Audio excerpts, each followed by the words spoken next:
Hey guys, it's Erica, and today we're going to be talking about this beautiful plant here beside me, which is a Scindapsus Treubii Moonlight. So this plant has some really beautiful silver splashes on its leaves. There's also a dark form, which is obviously much darker than this one, but I don't have one, so we're just going to be talking about this Moonlight version. The first thing I want to say about this plant is that it is very slow growing. It's a really slow grower. It really drags out its time to put out a new leaf.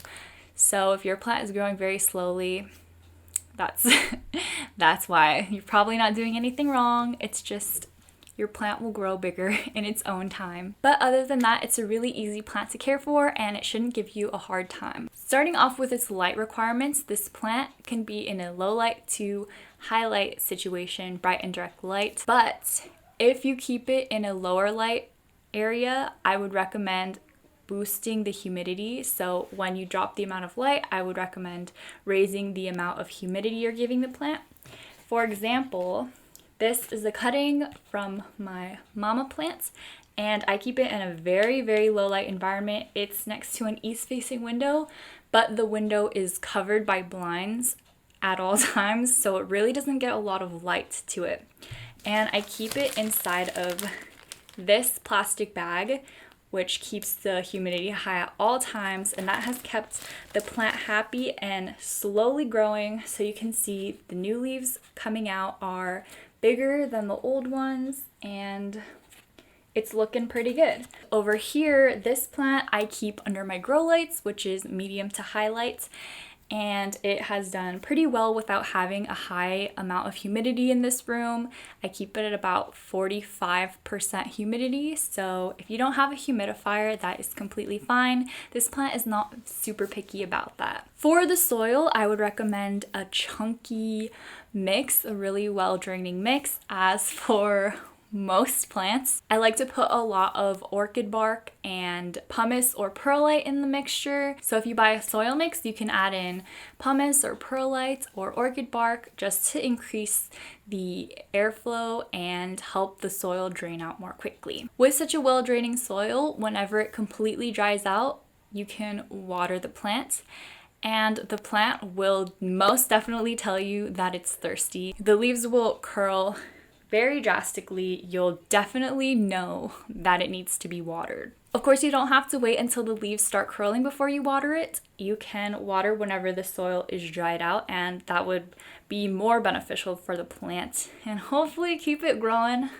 a little bit faster, because I cannot emphasize how slowly this plant grows. And to further help it grow, during the spring and summertime, you can fertilize it.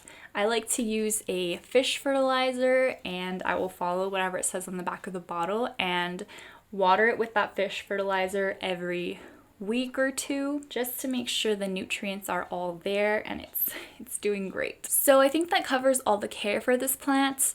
As it grows, I would recommend to stake it up instead of let it hang. Maybe put it on a moss pole or something like that. This plant does like to climb.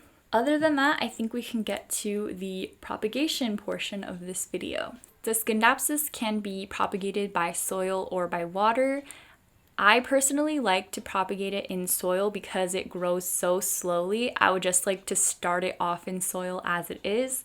Like I said before, this is a soil propagation from the mother plant, and it has rooted very nicely. I'm usually not a fan of soil propagation, but for this plant I am. Waiting for a water propagation to transition over to soil just seems like it would take way too long. So I suggest soil propagating if you put it in a plastic bag. Otherwise, if you don't keep it in a humid environment, I would recommend to go with water propagation. What you want to do is find a node. A node is the part of a plant where you might see an aerial root sticking out or a leaf growing off of it. Sometimes the leaf has fallen off, just as this one, and you can see there's a little aerial root growing out from here, and this is the point that I'm going to cut. I like to cut right below a node that has lost its leaf because I don't need to waste a leaf pulling it off before I put it into soil or I put it into water. It's already off of the plant. So I'm gonna take this right here, and there's also one node missing a leaf right here that I could take off as well. So I'm just gonna cut those two off, and I could easily put these into water and let them root that way. But what I'm going to do is put them into soil. And since I'm going to continue keeping this rooted plant in a plastic bag, I'm just gonna add these two cuttings along with them. The soil I have them in is not particularly well draining, but I haven't found that it makes a difference to have a really well draining soil versus just pouring some Miracle-Gro into a pot and using that. If you want to add amendments, you can. It's probably for the best. So I'm just going to add these in here. Try to bury the aerial root facing down into the soil so it grows in the right direction. And if you can't get it to stay, you can clip it down using a paper clip. So I'm just gonna cover that up, and then it's ready to go in its little bag. It's looking great, it's looking grand. Put them in the plastic bag, and then you can mist the plant until the soil is completely covered.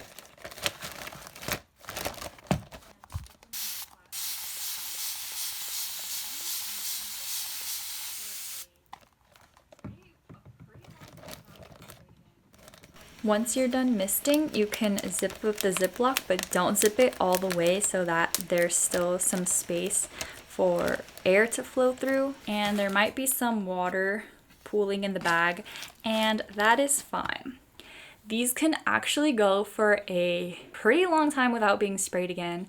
I used to like to spray them like once every 3 days, and then I slowly started not spraying them as often, and now I spray them once a month and they're still growing. Since it's always humid in the plastic bag, the soil doesn't dry out very quickly at all. Once in a while you can open the bag just to let the plant breathe a little so that there's no mold growing in there and it stays healthy. I would also recommend avoiding letting the leaves touch the edge of the plastic bag. Sometimes the water constantly being on the leaf can cause the leaf to rot away. That is it for today's video. I hope you found it helpful, and I will see you in the next one. Bye!